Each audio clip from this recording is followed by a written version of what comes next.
अतिशय सुंदर मुलगी रस्त्यावरती भीक मागत होती आणि रस्त्यावरती भीक मागत असताना तिकडून कलेक्टरची गाडी आली. कलेक्टरनी त्या मुलीकडे पाहिलं आणि कलेक्टर म्हणाले, अरे अरे अरे अरे, किती सुंदर मुलगी आहे ही आणि रस्त्यावरती भीक मागते आहे. कलेक्टर साहेबानं त्या मुलीपाशी गाडी उभा केली. त्या मुलीला बघतात क्षणीच कलेक्टर तिच्या प्रेमात पडले आणि कलेक्टरने डायरेक्ट त्या मुलीला काय म्हणाले माहितीये का, ए रस्त्यावर भीक का मागतीये, माझ्याशी लग्न करशील? त्या मुलीनं थोडा क्षणभर विचार केला आणि लगेच हो म्हणून सांगितलं.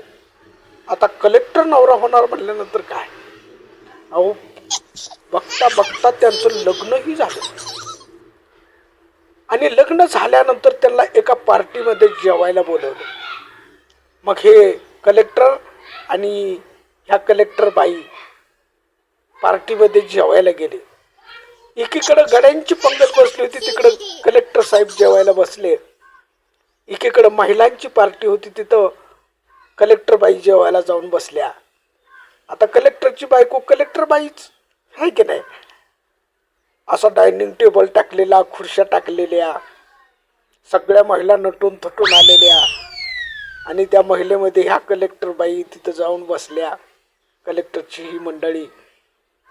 आणि सगळ्या महिला म्हणाल्या, अहो नाव तरी घ्या ना. नाव घ्या म्हणल्यानंतर कलेक्टर बाईनं नाव काय घेतलं माहित आहे का, रस्त्याच्या कडेनी चरत होती गाय. रस्त्याच्या कडेनी चरत होती गाय. कलेक्टर साहेबाला भूक लागली, भीक वाढ ग माय. कलेक्टर साहेबाला भूक लागली, भीक वाढ ग माय.